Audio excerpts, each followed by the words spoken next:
Now, some women experience no menopause symptoms. I'm not calling them lucky. I'm just saying it as it is.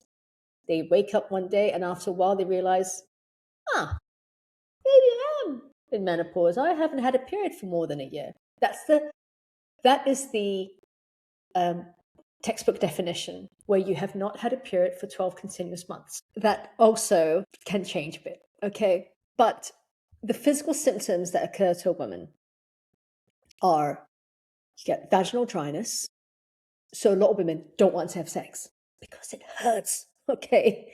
And that's when you might start getting lube, talk to your gynecologist to make it, not something that you go, oh my God, I don't want to do it. It's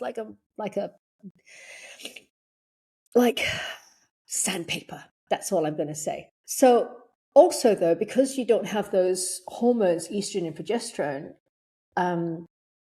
that are in your body or that are dominantly in your body, this has a knock-on effect on the rest of your body. Example, high risk for osteoporosis, which is your brittle bones. You get the belly fat, which is why a lot of women, when they hit the menopause years, they go, my belly is just, it's all surrounding my belly. You get joint pain and you get those hot flashes. So to give you some background, at 43 years old, I was diagnosed with breast cancer and I had early menopause because of the medication that I was put on, tamoxifen. It stops.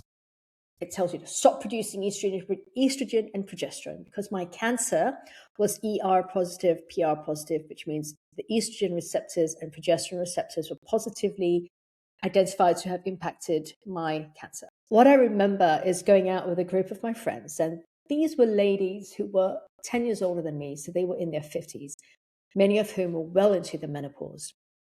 I remember we were sitting outside because it's Singapore and al fresco dining is wonderful. All I could think of was, why are we not in the air conditioning? I am hot.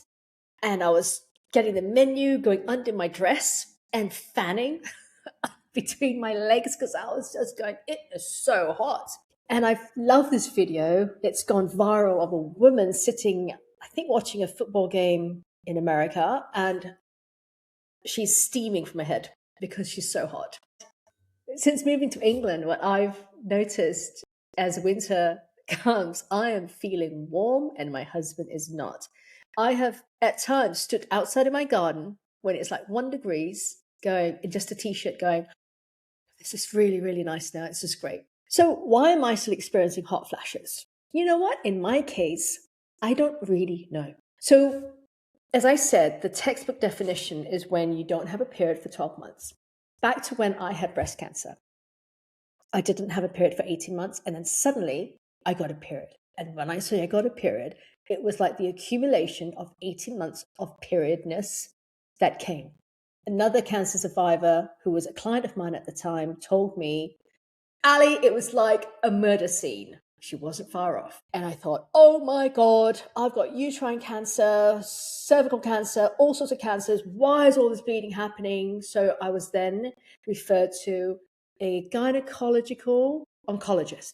So Dr. Tay looks at, the fallopian tubes, your ovaries, your uterus, your cervix, all that, your reproductive organs, to see whether you're going to get, he's an oncologist, so that's his job. He tracks people. So my breast oncologist said, why don't you go to the specialist, Dr. Tay, and he will really keep an eye on your womb area in your body, your pelvis. So I did. So over the years, I'd have blood tests done by my breast oncologist and my gynecological oncologist.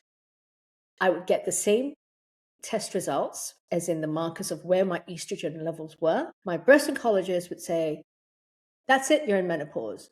But my gynecological oncologist said, I'm a little bit stricter. I'm still looking at it. You're not in menopause yet. It was his job to make sure that he was really keeping an eye on things, and if there was any bleeding, that he was on top of it. So just because you have a thing and it gives you a range between this and this, low estrogen, high estrogen, it's not as if you suddenly got pregnant, you do the ultrasound, you see the baby, you get pregnant, bigger, pop the baby out. That's a very positive indicator, wouldn't you say?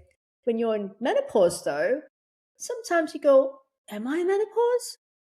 I don't really know.